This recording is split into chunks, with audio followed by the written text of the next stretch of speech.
Okay,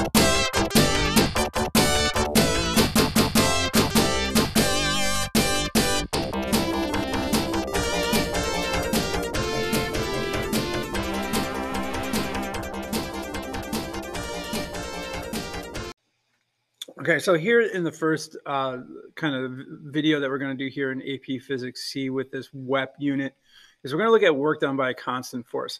So this is basically very similar to what was talked about in AP Physics 1, but we're going to spin the equation to make it look like it's a calculus-looking formula, but it's still going to be that same idea. Okay, so our force is going to be constantly applied. So work, again, in physics, he's giving a very specific meaning to describe what is accomplished when a force acts on an object but moves that object through a distance. When we talk about work, the main equation is work done by a constant force. So that application is done constantly throughout. It doesn't vary. And so the equation, as you can see here, is a dot product. Okay, so again, dot product is a way to multiply vectors, but in return, you get a scalar quantity. So work is a scalar quantity. So it's going to be work is equal to the vector force dot the distance it's traveling or displacement. But a dot product is just simply adding, so it's the magnitude of the force times distance times the cosine of the angle. And the reason why it's the cosine of the angle is because we want the parallel component. Okay, and so here's a little diagram. So when we talk about f dot d, and we want FD cosine theta is, so we're not worried so much about this component, right?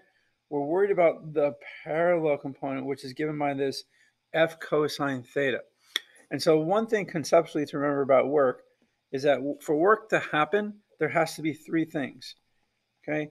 There has to be a force, there has to be motion, but that force must cause the motion, okay? So what does that mean if you're asked a question? So if there's no force applied, there's no work,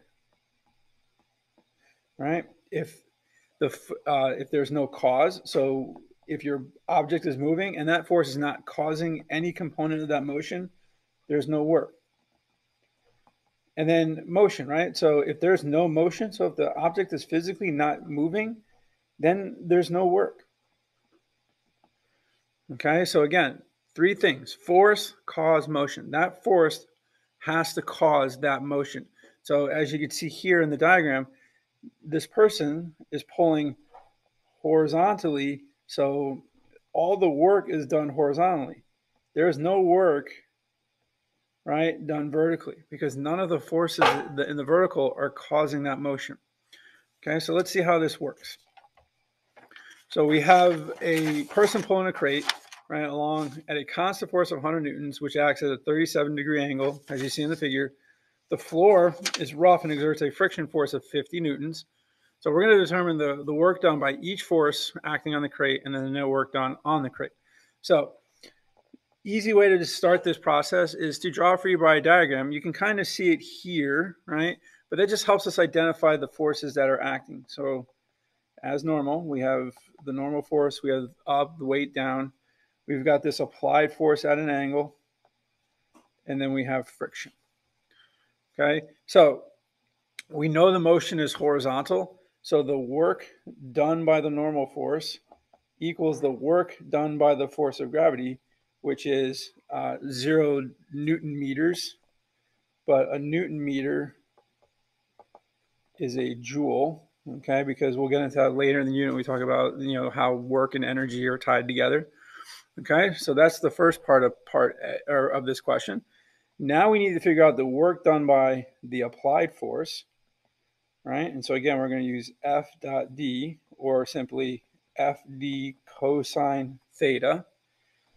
So I'm applying 100 newtons. It is traveling a distance of 40 meters times the cosine of 37 degrees. And that's going to give me a work of 3,200 joules. Okay, so that's the work done by the applied force. Now the friction is in the horizontal direction, so it also does work on the box.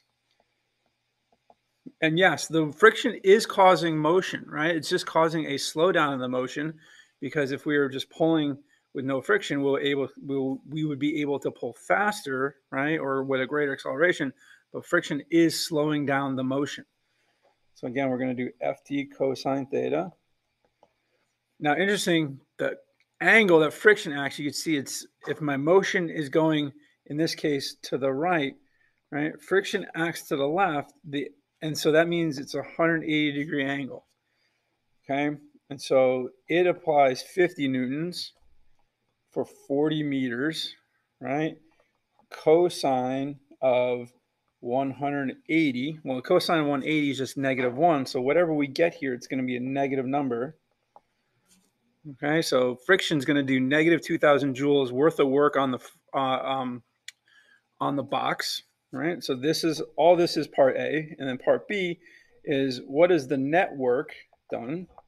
Well, it's just work done by normal plus the work done by friction plus the work done by the applied force plus the work done by the force of gravity, right? Well, these two are 0, and we're just looking at the applied and friction. So we find that there's 1,200 joules of work being done on the crate. Okay, so this is constant force, right? So that 100 Newton force and the friction is applied constantly. Next video, we're going to look at what happens when the force now becomes varying.